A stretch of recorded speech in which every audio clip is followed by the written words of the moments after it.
We go now, hour 3 radio program on a Friday afternoon. Good to have you with us on this busy show here on the Sirius XM 82. Eddie and Colin, yours truly, Christopher Russo. Phone calls here momentarily. Let's get you set up for your weekend and tell you what has gone on here as far as the afternoon is concerned. Let's do football first because there's been some activity. Richard Sherman released from Seattle, no surprise there. So we figured that Sherman off a major injury. Seahawks trying to regroup with the Bennett trade from a couple days ago. Sherman's been there a long time, coming off a major injury. I don't know what his cap hit is. Sherman will get a team, and he'll play somewhere next year. He was due $13.2, so you knew they had to do something. They're not going to pay him $13 million coming off a major injury, so there you go. Sherman out of there with Seattle. Carolina picked up Torrey Smith from the Eagles today. The Eagles make a trade because Smith was due about $5.5–6 million. Philadelphia gets themselves a defensive back in the third year of his rookie 4-year contract. Smith's a guy that I thought he'd have a better year with Philadelphia than he did, but he is electric. He can make big plays, and he finds himself on good teams a lot. He's won 2 championships. He goes to Carolina today.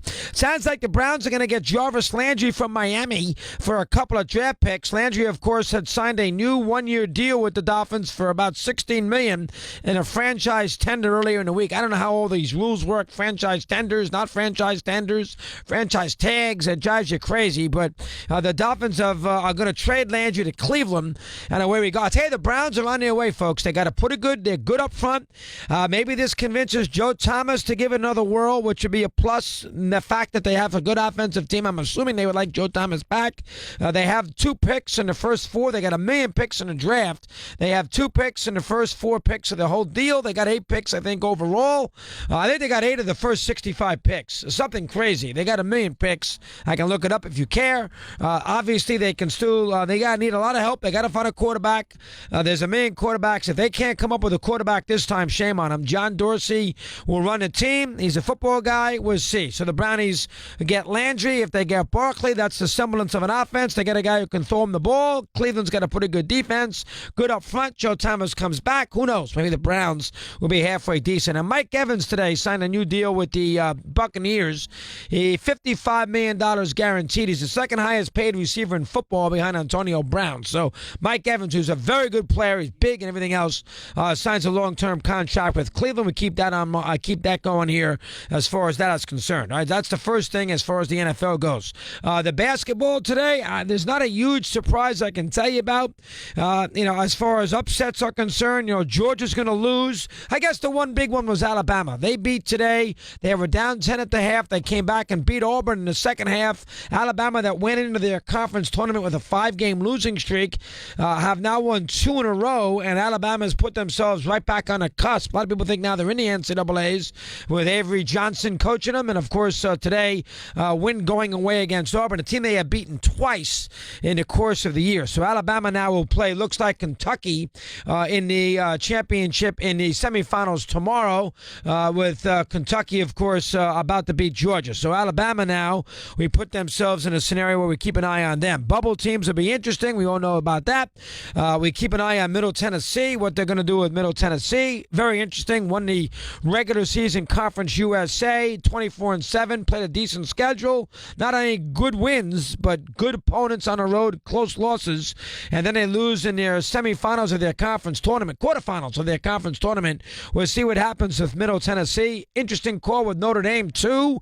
Notre Dame, of course, a team that lost 7 in a row without Bonzie Carlson playing for them. They played pretty well with them. They came back, won a couple of games in the ACC. A bad scenario last night against Duke. What are they going to do with Notre Dame? I find that very interesting. So how are they going to sort out the Pac-12 with all those teams? Are they going to give Nebraska and Penn State a look to make them the 5th team to get into the tournament out of the Big Ten? The Big East has got a ton of teams. A lot of people still think Providence and teams like that. Marquette still on the bubble. I would think Providence, who beat Xavier and Villanova, would be in, but who knows? So we have a lot going on as far as the NCAA is concerned. You got to find 68. It's not that easy. Sometimes you think it's, it gets tight. It's a lot of teams, 68 teams, and a couple of these conferences this year are down. Big Ten's down, Pac-12's down, so that might give some more opportunities for a team in the ACC to finish in 8th or 9th place. Virginia plays tonight. North Carolina Duke plays tonight.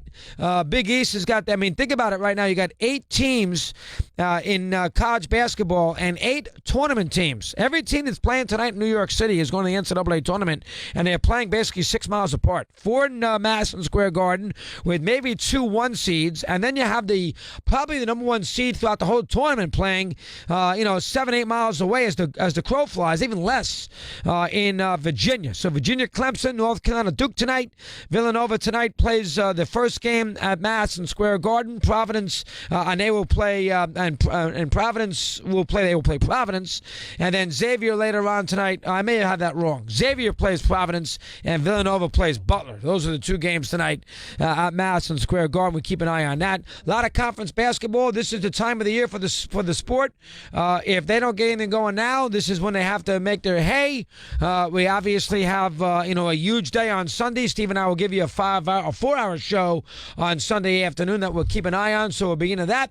It's a good year. It's a good time for the sport. They have a good week or so, good 8-9 days. A lot of big games. They have the sports landscape to themselves. They have it really through, almost 2/3 of the way through March. Then you're going to start thinking about weather get a little better. A week away from baseball. Remember, baseball will start this year before the Final Four commences. So that will be, that'll take a little something away in a big market. New York, for instance, is going to care about the Yankees and not about somebody playing the Final Four. I can tell you that right now. I give you the Cubs are going to care about the Chicago fans are going to care about the Cubs. The Yankee fans are going to care about the Yankees. The Red Sox fans are going to care about the Red Sox. Nobody in Houston is going to be thinking too much about, a Duke-Michigan Final Four game when they got the Astros who won a championship. So we'll see, but the Final for the college basketball will have a good window for themselves in the next 10, 12 days. We'll see how that moves it along. Baseball, there's nothing really that you need to know about. I did a lot of baseball in that last hour. You know about Moustakas, Patton, basically with his hand out, begging to go back to Kansas City after he turned down a qualifying offer. The market was not there for Moustakas, power-hitting third baseman who doesn't get on base a ton. He comes back to Kansas City, so we have that area, to maybe to San Diego. We'll keep an eye on that. Cargo back to the Rockies. We know about that. And we still got plenty of free agents out there. We'll see how that develops. Baseball is still 3 weeks away from opening day. Serena came back last night, won her first tennis match, really official tennis match in over a year.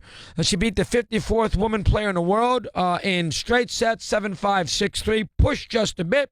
That, of course, is in the Indian Wells. It's a big tournament. Serena, used to hate it there. The Williams sisters never played, and last night she got a standing ovation from the crowd when she took the court about 11 o'clock. So Serena and Roger Federer are your 2 folks to keep an eye on in America in tennis. Remember, Nadal and Djokovic and Murray are not playing in Indian Wells. Serena and a lot of the other women are. Serena, by the way, could play Venus Williams, her sister, in the 3rd round.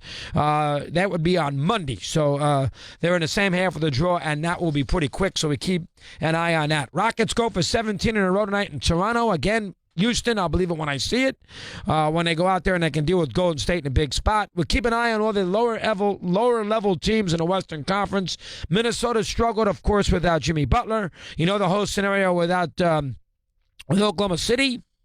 Whether they get into the playoffs or not, that's going to cost Billy Donovan his job. I can guarantee you that. Whether they get into the playoffs or not, you think they would, but we'll have to wait and see. They've struggled big time and have been really inconsistent and erratic all year long. We'll see how Oklahoma City handles it. And the NBA is what it is here this time of the year. They go in and out of the clouds, the NBA, in the course of the year. They go in and out of the clouds. And right now they are under a deluge. I know they're going to put Lakers and Cavs up Sunday night on ESPN at 9 o'clock, but anybody going to get wrapped up in that going through your brackets? 12 after the hour here on Mad Dog.